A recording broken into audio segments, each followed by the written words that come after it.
उद्धव बाळासाहेब ठाकरे शिवसेना पक्षप्रमुख उद्धव ठाकरे यांच्या रोहा येथील सभेत माजी केंद्रीय मंत्री अनंत गीते यांनी सभेत खासदार सुनील तटकरे यांचे नाव न घेता त्यांच्यावर जोरदार टीका केली आहे। रोहा ही कुणाची खाजगी मालमत्ता नाही, रोह्याचा सातबारा कुणाच्या नावावर नाही, तुमचा सातबारा आम्ही खालसा केला आहे, असेही आनंद गीते म्हणाले। रोहा ही कुणाची खाजगी मालमत्ता नाही, रोह्याचा सातबारा कुणाच्या नावावर नाही, नाही ना। ही सभा जशी चित्रित कराल तशी त्यांच्याकडे पाठवून द्या आणि त्यांना कळू द्या की तुमचा सातबारा आम्ही खालसा केलेला आहे।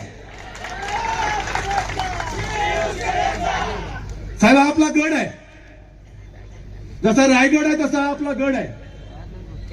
कालपर्यंत इथं कुणाची तरी मक्तेदारी होती, कुणाची तरी दादागिरी होती। आता ती मक्तेदारी राहिलेली नाही, ती दादागिरी सुद्धा राहिलेली नाहीये।